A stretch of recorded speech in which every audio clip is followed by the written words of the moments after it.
Well, my name's Tommy. I'm from Liverpool. I came back to my Catholic faith in 2008. I was involved in deliverance ministry about 2009, so for quite a number of years in different models, some of which was confrontational. But I always realised there must be a different method, because I was always uncomfortable when I would see people manifesting, and just how that had affected dignity. In 2013, a friend recommended the book Unbound to me, and when I read the book, it just reveals so many things in my own life.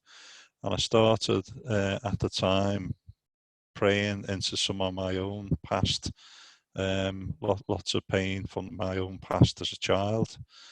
Then over time, I started ministering to others using the Unbound model and seeing, people really set free. I prayed for some time that the Lord would send me an intercessor, which He did.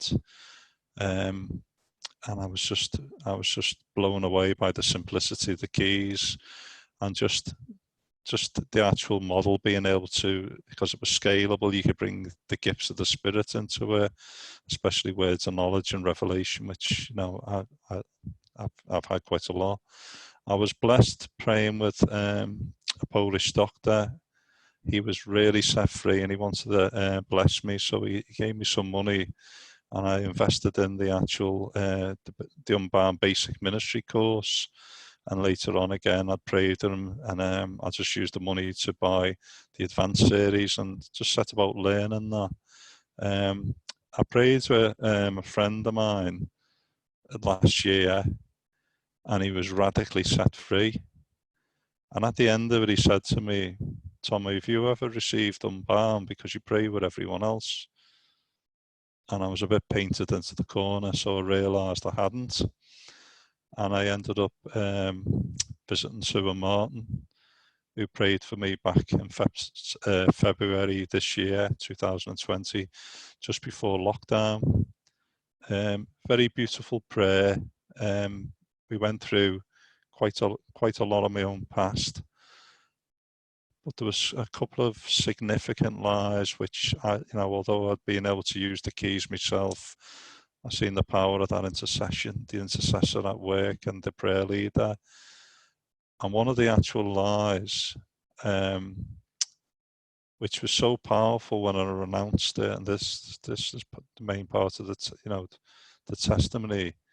It was revealed through a question. Sue had asked me about my relationship with my siblings, and one of the questions, which at the time didn't make that much sense, I'd become very responsible for my 4 younger siblings. And when I was asked, why did you feel you had to be responsible for them? And the lie popped out of my mouth was, I am responsible. I have to be responsible. And as soon as that lie came into being, I realised that lie was from the pits of hell. And as I was starting to renounce it, I started crying, because I realised that it's something that had held me in so much bondage.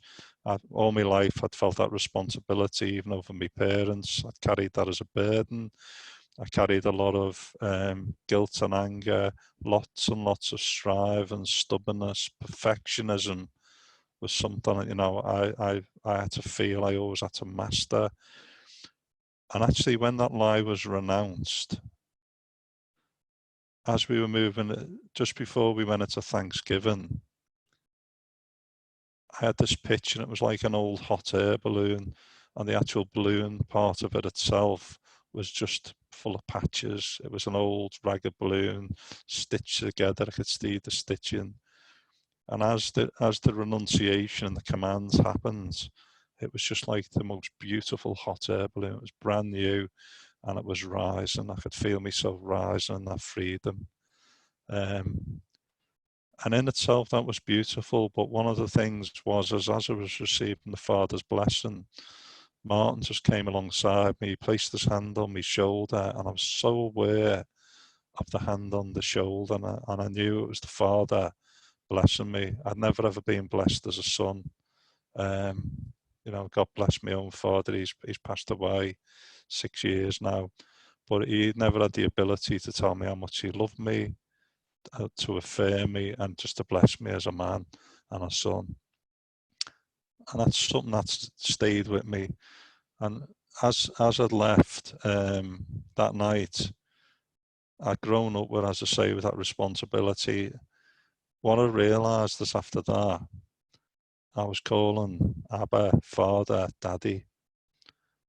And I always used to think it was soft, you know, it was silly to say, you know, Daddy, I love you, because I believe that was from a deep, deep shame I'd carried.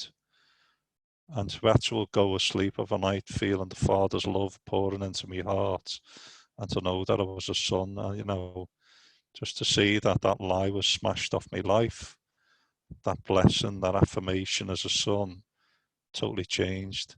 You know, I've seen relationships change. I'm not as hard on people.